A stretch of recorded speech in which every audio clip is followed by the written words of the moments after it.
ज्यादा दूर भागे नहीं होंगे, उत्तर देखो तुम लोग। संजय के हाथ में गोली लगी थी। वो और अभिनव रात के अंधेरे में एक पतली सी गली में छुपे हुए थे। अच्छा बेटा, जल्दी बाहर आ जाओ। अभिनव, मेरी बात सुन बेटा, तुम यहाँ से भाग जाओ वरना ये लोग तुझे भी मार डालेंगे। बाहर सड़क पर उनकी गाड़ी खड़ी थी और उसी गाड़ी के पास खड़ा था राणा। अभिनव, बाहर आओ बेटा, समझ गए? जिसने संजय को गोली मारी थी। नहीं पापा, मैं आपको छोड़ के नहीं जाऊंगा। जिद मत कर अभिनव। बेटा देख, मैं तो अपनी जिंदगी जी चुका हूँ, अब जो भी करना है तुम्हें करना है, सब कुछ तुम्हें संभालना है। और मेरी बात सुन, एक बार यहाँ से जाए उसके बाद दोबारा मुड़ के मत देखना, ठीक है? संजय ने कहा और अपनी उंगली में से एक सोने की अंगूठी निकालकर अभिनव को थमा दी। उस पर टी लिखा हुआ था। और एक बात हमेशा याद रखना, अपनी आखिरी सांस तक लड़ना है, समझ गया ना टाइगर? संजय ने अभिनव के माथे को चूमा। Run tiger, run tiger run! और अपनी बंदूक लेकर उन लोगों का सामना करने के लिए गली से बाहर निकल गए। संजय जैसे ही अपनी गाड़ी के पास पहुंचे तो राणा ने संजय पर बंदूक तान दी। टाइगर, इस कमीने का चेहरा मत भूलना।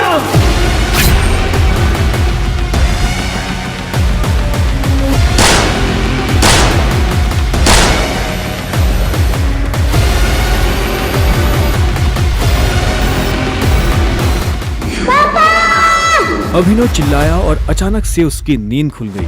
पसीने में तरबतर अभिनव अपने बिस्तर पर उठकर बैठ गया और गहरी सांसें लेने लगा। 18 साल, पिछले 18 सालों से ये सपना इसी तरह से अभिनव को परेशान कर रहा था। अभिनव ने पहले अपनी उंगली में पहनी उस अंगूठी को देखा और फिर बाथरूम की तरफ बढ़ने लगा।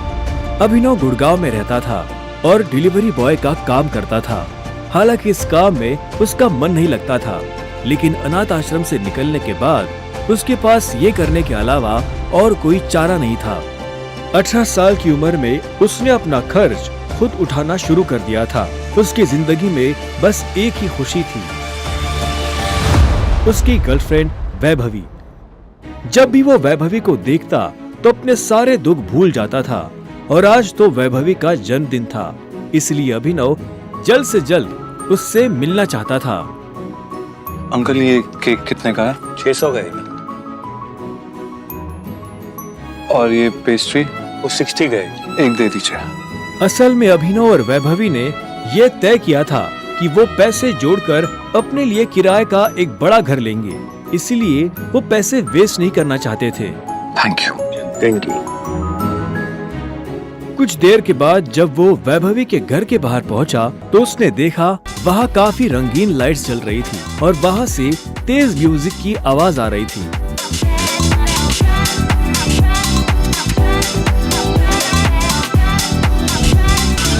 वैभवी, ये सब क्या है? ये कौन है वैभवी? देख नहीं रही है, डिलीवरी बॉय है। पर हम तो केक मंगवा चुके थे ना, फिर तूने पेस्ट्री क्यों मंगवाई? ओह, याद आया, ये तो वही डिलीवरी बॉय है ना जिसको तू डेट कर रही थी।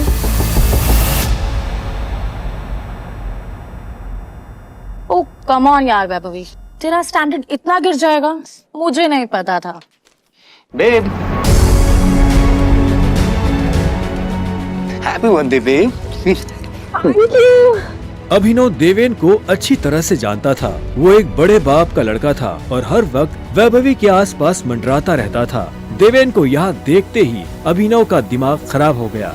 उसके हाथ में एक बड़ा सा गिफ्ट था। उसके आगे अभिनव के हाथ में लटकी पेस्ट्री की थैली कुछ भी नहीं लग रही थी। मेरी वैभवी को छूने की तेरी हिम्मत कैसे? Stop it. दोस्तों, तुम लोगों को मेरे ऊपर डाउट था ना, मेरे स्टैंडर्ड्स पर डाउट था। अब बताती हूँ मेरे स्टैंडर्ड्स क्या है। मैं तुमसे ब्रेकअप कर रही हूँ। What? और नहीं तो क्या, बेचारी कब तक तुझ जैसे गरीब के साथ ऐसी आधी पेस्ट्री खाती रहेगी। साला तेरी हिम्मत कैसे? तेरी तो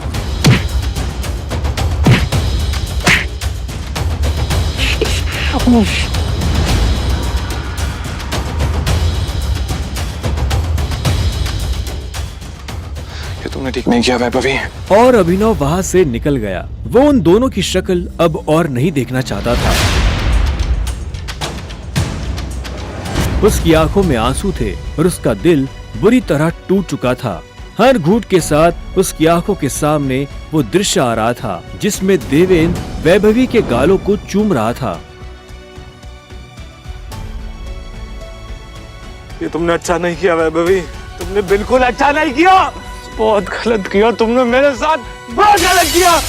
अभिनव धोखे के नशे में डूबकर बेहोश हो चुका था, लेकिन उसके लिए ये रात यहाँ खत्म नहीं होने वाली थी। उधर जब अभिनव सड़क पर बेहोश हो गया था, तब इधर सनी सिंह अपनी गाड़ी में बैठा बेचैन हो रहा था। सनी सिंह की बहन अनन्या उसके गले का कांटा बन गई थी। सनी अपने दादा हरदेवपाल सिंह की नजर में आने के लिए और अनन्या को रास्ते से हटाने के लिए कुछ भी कर सकता था, और आज वो अपनी गाड़ी में अपने आदमियों के साथ निकल पड़ा था अपनी बहन को सबक सिखाने के लिए।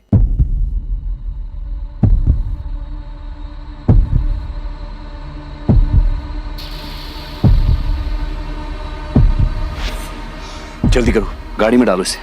सुबह होने से पहले अगर हमने इसको अनन्या के कमरे में नहीं डाला तो ऐसा मौका दोबारा नहीं मिलेगा। Quick quick.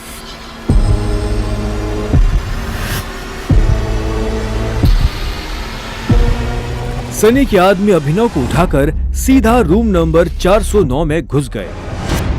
इसके कपड़े उतारो और बेड पे लिटाओ उसको। कपड़े उतारो इसके। उन्होंने अभिनव को बहुत आहिस्ते से उस बिस्तर पर लेटा दिया। वहाँ पहले से सनी की बहन अनन्या सोई हुई थी। सुबह जब अभिनव ने करवट बदली तो उसका हाथ एक नरम हाथ से टकरा गया। अभिनव की नींद टूटी और उसने देखा कि वो एक अनजान लड़की के बगल में लेटा हुआ था।